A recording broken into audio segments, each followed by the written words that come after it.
Hey, it's Haley. Welcome to the Haley Show here on Auntie Tay's YouTube channel. My name, of course, is Haley, and I'm the Canadian crafter behind The Foiled Plan here on YouTube. Now, on my own YouTube channel, I like to dabble in all different types of crafting, so just know that every episode of Hey, it's Haley on Auntie Tay's channel is going to be different from the last.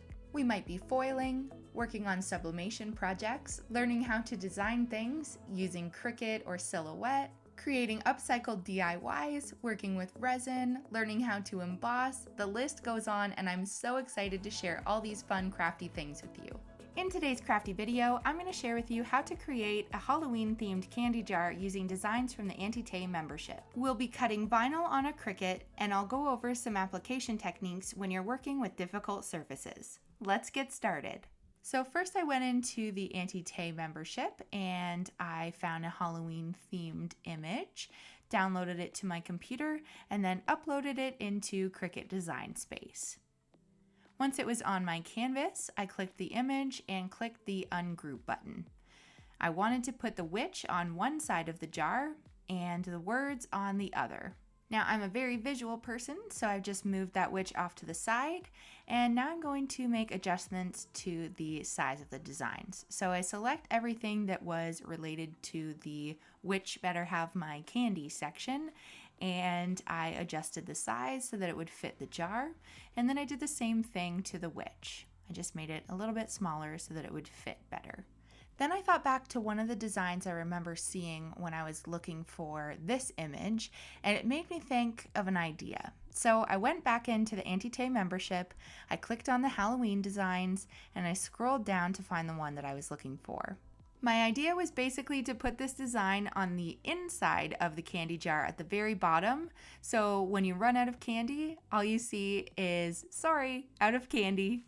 So I downloaded that design to my computer and then uploaded it to Cricut Design Space. Then I inserted it just like I did with the first design. Then I made the size adjustments necessary so that it would fit in the bottom of the candy jar. Then I ungrouped the images so that I could make adjustments to the color layers so that for all of the designs, they would be the same color black, orange, and purple, because they were using some different shades, so I wanted them all to be cutting on the same mats. Then in a single design, if there was the same color used but there was spacing in between, I selected those items and attached them together so that they cut in those specific areas once I load the vinyl into the Cricut. Then I hit the Make It button and told the system that I would be working on a mat for this project, as I'm mostly going to be working with scrap pieces of vinyl. I just like to spread these out a little bit. If you're trying to conserve as much vinyl as possible though, you may choose to just leave them where they are. And I do like to make any adjustments to these mats before I start my initial cutting, just so I'm in that mindset and I don't forget if I go and load the next mat.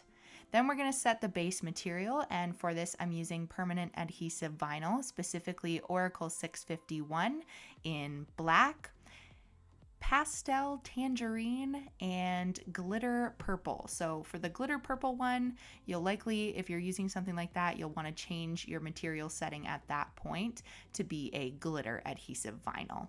And all of these vinyl colors are available on shopauntitay.com.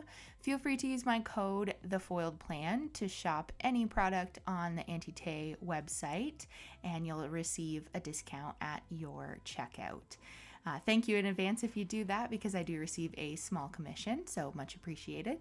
Anyways, you'll see here I weed all of those designs. Now I'm going to take a piece of this clear grid line transfer tape, also available on shopauntitay.com. I'll then lay that on top of the top layer of one of the images, and we'll do some burnishing, and I will flip it over and remove that paper backing from the design.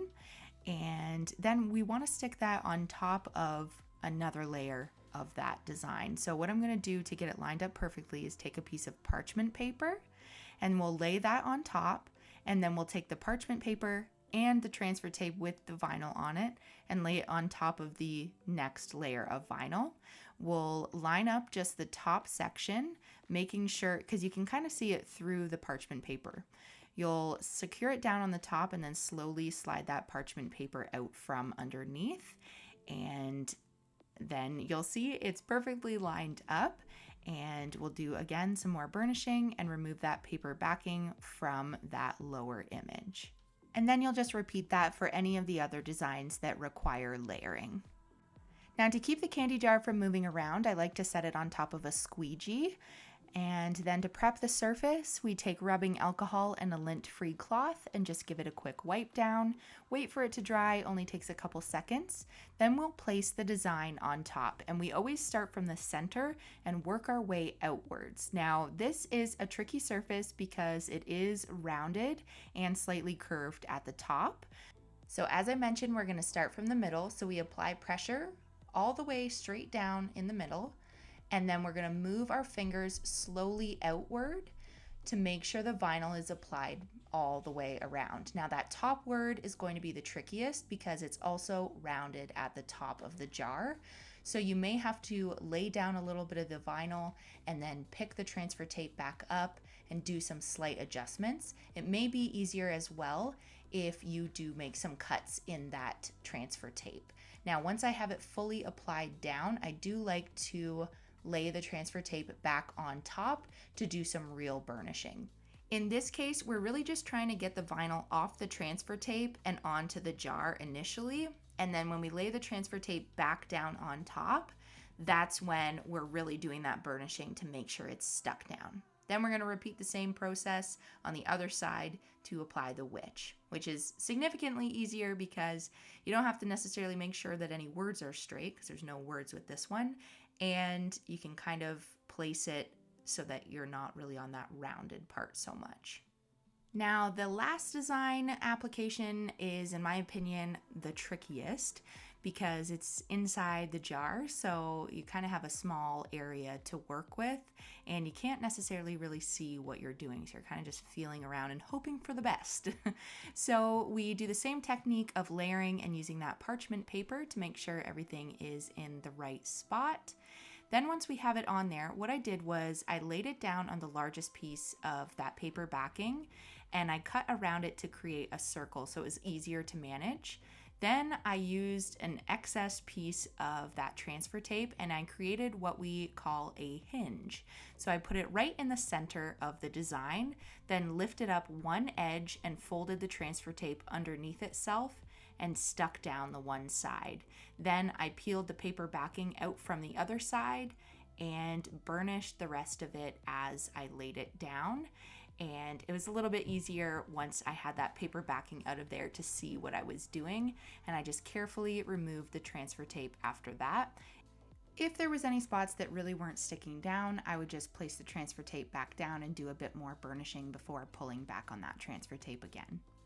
And to give you a better idea of what this would look like if it was actually filled with candy, I just kind of put a piece of parchment paper in there so it's a little bit easier to see, so you aren't seeing both designs at the same time. And this is what the final product looks like. I don't know if it's because I was born in October, but Halloween is my absolute favorite. I love the DIYs, dressing up, all that fun stuff relating to Halloween. So I hope you enjoyed creating this Halloween themed candy jar with me today. Make sure you're subscribed to Auntie Tay's YouTube channel so you don't miss out on any of her crafty content, as well as episodes of Hey, it's Hailey. Again, my name is Hailey and I'm the Canadian crafter from the Foiled Plan here on YouTube. If you want to hang out a little bit more with me, you can find my social media links along with the link to my YouTube channel in the description box below, but you can always find me at the Foiled Plan. I hope you guys have a super awesome day, and thank you so much for hanging out with me again. All right, I will see you next time. Goodbye.